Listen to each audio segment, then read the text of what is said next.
3 number question में क्या बोल रहा है, ध्यान दो। 60 विद्यार्थियों में से 40% विद्यार्थियों को विज्ञान विषय रुचिकर लगता है।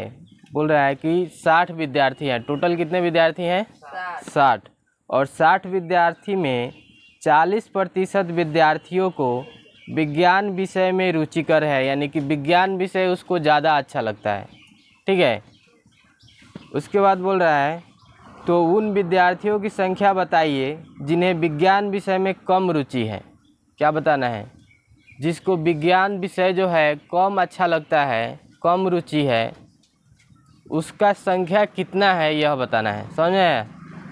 तो पहले तो हम लोग को पता है कुल विद्यार्थियों की संख्या कितना है।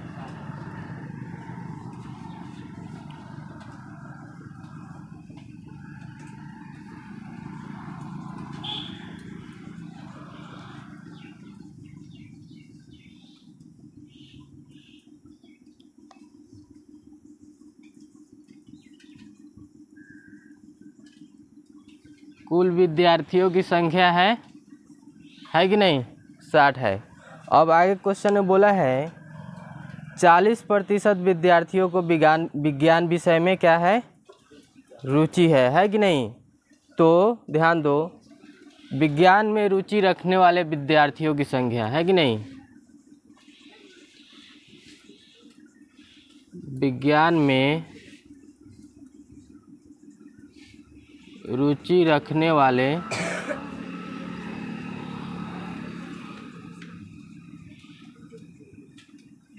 विद्यार्थी, विज्ञान में रुचि रखने वाले विद्यार्थी कितना परसेंट है? 40% है कि नहीं? अब यहाँ ध्यान दो, हमको कुल विद्यार्थी की संख्या पता है कितना? 60। और विज्ञान में रुचि रखने वाले विद्यार्थी कितना है? 40%। कितना है इसकी संख्या कितना है यह पता नहीं है, 40% है बस, यही पता है कि नहीं? तो ध्यान दो, यहाँ पे विज्ञान में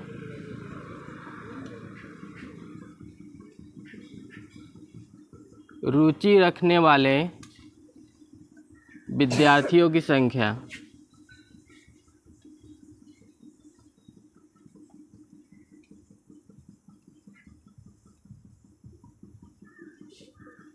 ध्यान दो, विज्ञान में रुचि रखने वाले विद्यार्थियों की संख्या कैसे प्राप्त होगा? तो बोला है टोटल 60 है और इसका 40% विद्यार्थी विज्ञान में रुचि रखता है कि नहीं?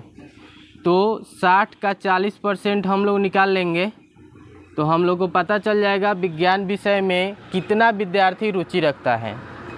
तो बताए थे क्या, 60 गुना 40, आई प्रतिशत के लिए बटा में 100 आ जाएगा। 1 0 से 1 0 कट गया, 1 0 से 1 0 कट गया, कटेगा 6 चौका 24। 24 विद्यार्थी जो है वो विज्ञान में रुचि रखता है, यानी कि विज्ञान उसको ज़्यादा पसंद है कि नहीं? बोलो ना जी। यहाँ तक कोई दिक्कत किसी को नहीं? देखो आगे देखते हैं क्या बोला है। तो आगे क्वेश्चन में बोला है तो उन विद्यार्थियों की संख्या बताइए जिन्हें विज्ञान विषय में कम रुचि है। विज्ञान विषय में कम रुचि रखने वाले विद्यार्थियों की संख्या हम लोग को नहीं पता है, नहीं ना है? लिखेंगे विज्ञान विषय में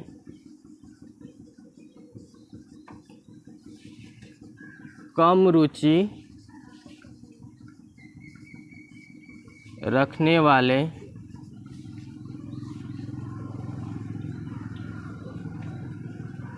विद्यार्थियों की संख्या। देखो दो तरह के विद्यार्थी हैं, एक विद्यार्थी विज्ञान में ज़्यादा रुचि रख रहा है और एक टाइप का विद्यार्थी विज्ञान में कम रुचि रख रहा है कि नहीं? तो हम लोग को पता चल गया है कि विज्ञान में रुचि रखने वाले विद्यार्थियों की संख्या कितना है?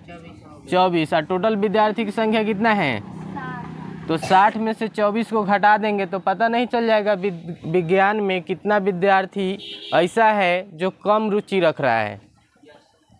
तो यहाँ पे क्या हो जाएगा 60 माइनस 24, 10 में से 4 जाएगा 6, 5 में से 2 जाएगा 3, तो 36 विद्यार्थी ऐसा है जो विज्ञान में कम रुचि रख रहा है।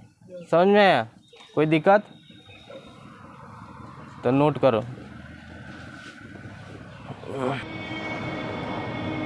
4 नंबर क्वेश्चन में क्या बोला है, किसी परीक्षा में उत्तीर्ण होने के लिए एक परीक्षार्थी को पूर्णांक के 33% अंक प्राप्त करने हैं।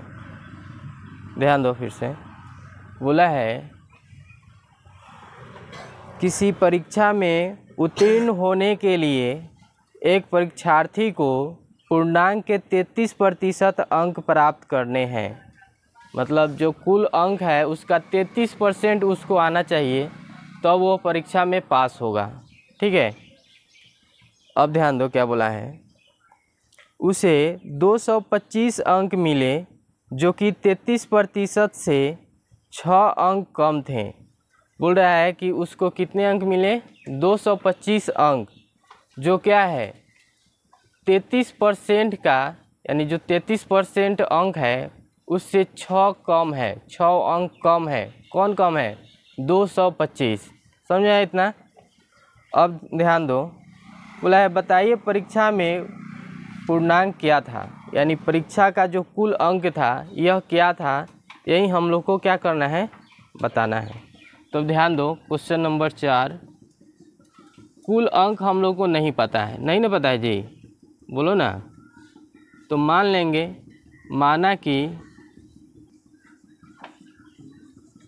परीक्षा का पूर्णांक,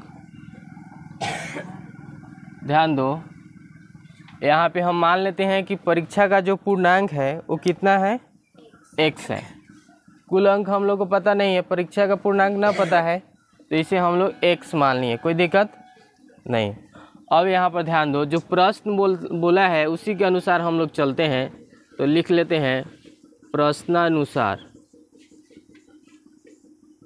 प्रश्न क्या बोला है, ध्यान दो, प्रश्न बोला है कि पूर्णांक का 33% चाहिए परीक्षा में पास करने के लिए, बोला है ना जी। तो पूर्णांक तो x माने हैं, तो x का 33% चाहिए ना जी। x का 33% 225 अंक है, लेकिन 33% जितना अंक है उससे 6 अंक क्या है, कम है।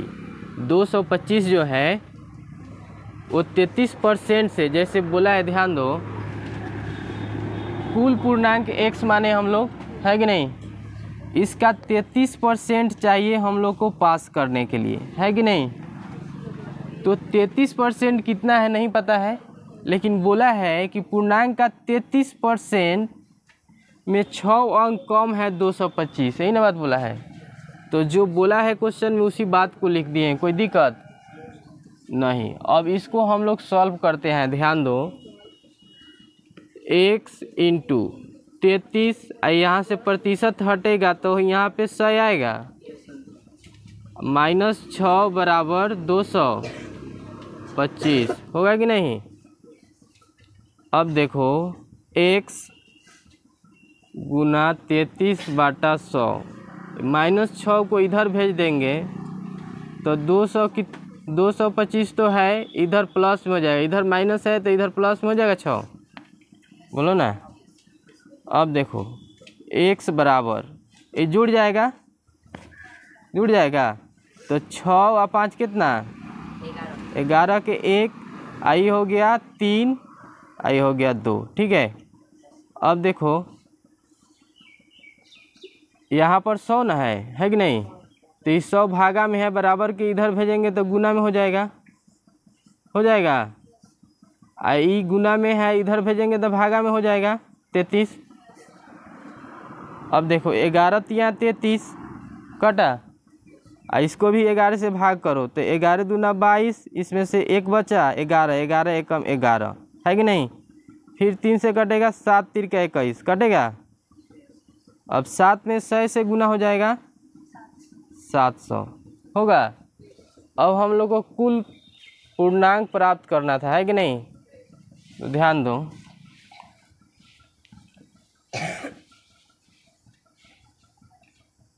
परीक्षा का कुल पूर्णांक क्या है? परीक्षा का जो कुल पूर्णांक उसे हम लोग x माने थे, बोलो ना जी, x का मान कितना आया? तो परीक्षा का कुल पूर्णांक कितना हो जाएगा? उस परीक्षा में टोटल कितने अंक का एग्जाम हुआ था? 700 का। कोई दिक्कत? नोट कर लो। क्वेश्चन नंबर 5 देखो, रहीम अपना निवास स्थान 8 बजे सुबह छोड़ देता है और उसी दिन शाम 4 बजे अपने घर लौट आता है, तो 24 घंटे का कितना प्रतिशत वह अपने निवास स्थान पर व्यतीत करता है?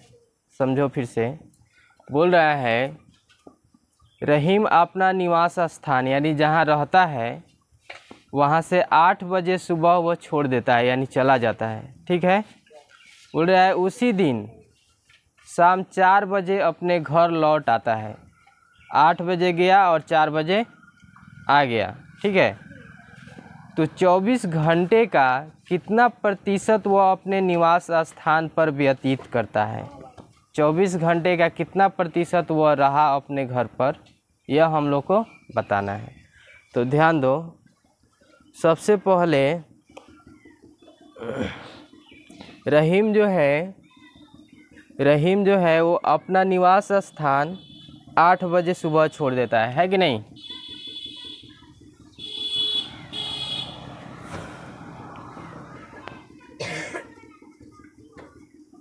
रहीम अपना निवास स्थान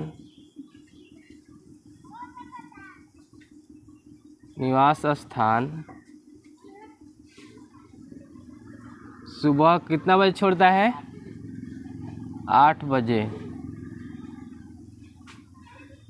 छोड़ देता है यानी चला जाता है कि नहीं? और उसी दिन शाम में कब आता है? उसी दिन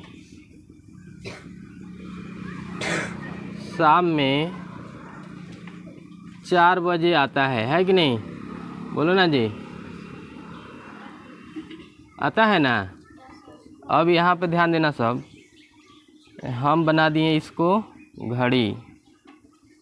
यहाँ 12 होता है, यहाँ होता है 6, यहाँ क्या होता है 3, यहाँ होता है 9, यहाँ हो गया 1, यहाँ हो गया 2, यहाँ हो गया 4 और यहाँ हो गया 5, ये हो गया 7, ये हो गया 8, हो गया 10 और ये हो गया 11। यहाँ होता है स्विच। ध्यान दो, अब क्या बोला है कि रहीम अपना निवास स्थान सुबह 8 बजे छोड़ देता है। 8 बजे छोड़ दिया, यही ना है जी, 8 बजे छोड़ दिया। तो 8 बजे छोड़ा, आया कै बजे? 4 बजे। 8 बजे छोड़ा है, आया है 4 बजे, है कि नहीं? तो इस 8 और 4 के बीच में वो कितना घंटा बाहर रहा है, ये हम लोग देख लेते हैं। 1 2 3 4 5 6 7 8, कितना घंटा बाहर रहा? 8 घंटा बाहर रहा, है कि नहीं? तो ध्यान दो, रहीम के द्वारा बाहर कितना व्यतीत किया गया समय? 8 घंटा, है कि नहीं? तो इसको लिख लेंगे, रहीम द्वारा बाहर व्यतीत किया गया समय। कितना समय वो बाहर बिताया है? 8 घंटा, है कि नहीं? अब 24 घंटा ही ना होता है एक दिन में, 24 घंटा का वो 8 घंटा क्या कर दिया? बाहर व्यतीत कर दिया। तो रहीम द्वारा निवास स्थान मतलब जहाँ वो रहता है, निवास स्थान पर व्यतीत किया गया समय निवास स्थान पर वो कितना समय व्यतीत किया है, तो 24 - 8 कर देंगे, क्या है कि 24 घंटा में से 8 घंटा वो बाहर व्यतीत किया है और जो समय बच गया वो अपने घर पर यानी जहाँ रहता है वहाँ व्यतीत किया है कि नहीं। तो 14 में से 8 जाए कितना, 6 और ये 1, 16 घंटा वो कहाँ रहा है, निवास स्थान पर, है कि नहीं। अब क्वेश्चन में आए क्या बोला है, इसको देखना सब। आए क्वेश्चन में बोला है तो 24 घंटे का कितना प्रतिशत वह अपने निवास स्थान पर व्यतीत करता है। तो निवास स्थान पर 16 घंटा तो हम लोग को पता है कि करता है, लेकिन प्रतिशत में बताना है कि कितना प्रतिशत वह करता है। तो प्रतिशत करने के लिए ध्यान दो, प्रतिशत बराबर क्या हो जाएगा, 16 घंटा रहा है अपने घर पर। कितना घंटा का, 24 घंटा में 16 घंटा वो अपने घर पर रहा है निवास स्थान पर। इसको प्रतिशत में करने के लिए बताए थे कि 100% से मल्टीप्लाई कर दीजिए, यस नो। तो देखो अब यहाँ से क्या हो रहा है, ये 12 दूना 24 है कि नहीं, और ये 50, फिर ये कटेगा तो ये हो जाएगा 6 और ये हो जाएगा 25, ये 6 से कटेगा ये 3 और ये कितना 8, यही ना होगा जी। 25 चौका 100 या 25 8 कितना हो जाएगा 200 होगा, 200/3, यही ना। अब ध्यान, हाँ कहाँ 4 है, कट गया। ये ध्यान दो क्या बोलते हैं, यहाँ जो कट गया हम लोग का 24 से इसको काटे हैं कि नहीं, 12 फिर 50 फिर उसके बाद 6 काटे, कितना हो गया 25 और फिर आ गया 3 और उसके बाद ये बच गया 8, तो 8 से 25 में गुना कर दिए, 8 कट जाएगा तो इसी को काट दिए, इधर भी काटेगा तो उतना ही आंसर आएगा, समझा। तो 8 में अब 25 से गुना कर दिए, ठीक है। तो 8 में 25 से गुना करेगा, 25 8 200 होता है, ठीक है, समझा।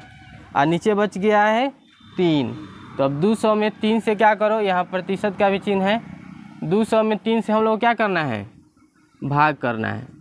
200 में 3 से भाग कर देते हैं, कितना से लगेगा 6 से, 6 तिरका 18 है कि नहीं, 2 आ गया 0, 6 तिरका 18, 2 आ गया, दशमलव लगेगा जी, यहाँ दशमलव अगर नहीं लगेगा तो पूर्णांक में आंसर हम लोग लिख सकते हैं, क्या हो जाएगा पूर्णांक में आंसर।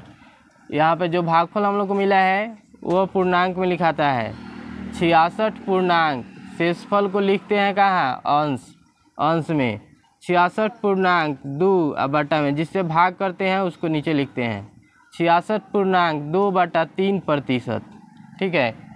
अगर दशमलव में लिखना होगा तो क्या होगा, पूरा भाग कर देंगे, दशमलव में आ जाएगा। समझ में आया कि नहीं, बोलो ना जी। अच्छा मान लेते हैं, इसमें थोड़ा सा और देखना सब। देखो ऐसे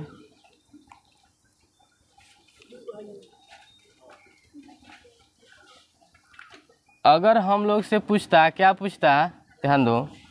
अभी तो हम लोग से पूछा है कि रहीम द्वारा निवास स्थान पर व्यतीत किया गया समय वो कितना प्रतिशत मतलब समय है कि नहीं। 24 घंटा का कितना प्रतिशत वो व्यतीत किया है, तो 24 घंटा का 66.2/3% वो निवास स्थान पर व्यतीत किया है कि नहीं। लेकिन अगर पूछता कि वो बाहर का जो समय है, बाहर जो समय व्यतीत किया है वो 24 घंटा का कितना प्रतिशत किया है, तो इसको कैसे निकालेंगे, ध्यान दो। ये क्वेश्चन में पूछा नहीं है लेकिन बताते हैं, इसको ध्यान दो। 8 घंटा तो वो व्यतीत किया है बाहर, है कि नहीं। अगर इसका प्रतिशत निकालना है तो 8/24 गुना कर देंगे कितना से, 100% से, है कि नहीं, करेंगे जी। अब इससे कर दो, 8 तिरका 24 होता है कि नहीं, तो क्या हो गया 100%/3, है कि नहीं। अब इसमें भाग कर दो, 100 में 3 से, 3 तिहाई 9, यहाँ से आ गया 1 0 3 तिहाई 9, ठीक है, 1 आ गया, तो ये हो गया 33.1/3%, दोनों का निकल गया। चलो नोट कर लो, ध्यान दीजिए। क्वेश्चन नंबर 6 देखते हैं। पहली संख्या दूसरी संख्या से 20% अधिक है, तो दूसरी संख्या पहली संख्या से कितना प्रतिशत कम है। ध्यान दीजिएगा, बोला है पहली संख्या दूसरी संख्या से 20% अधिक है। ठीक है, तो पहले तो हम लोग को दूसरी संख्या पता होना चाहिए, जो कि नहीं पता है। तो हम लोग मान लेते हैं, माना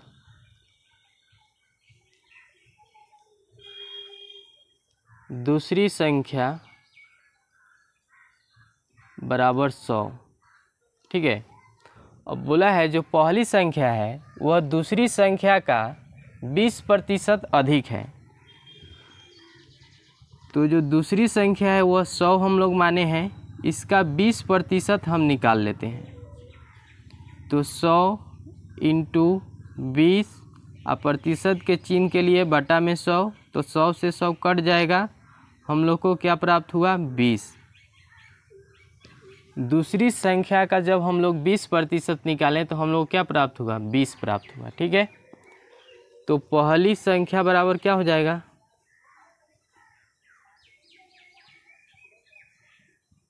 100 + 20। ठीक है, क्योंकि दूसरी संख्या से पहली संख्या 20% अधिक है, इसीलिए इसका हम 20% निकालें और क्या किए, जोड़ दिए। यहाँ तक कोई दिक्कत नहीं। तो ये हो गया 120 पहली संख्या। ठीक है, आगे हम लोग क्वेश्चन देखते हैं। तो दूसरी संख्या पहली संख्या से कितना प्रतिशत कम है। ठीक है, तो ध्यान दीजिए, पहली संख्या माइनस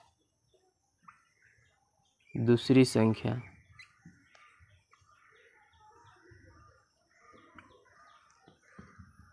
पहली संख्या कितना है, 120 - 100।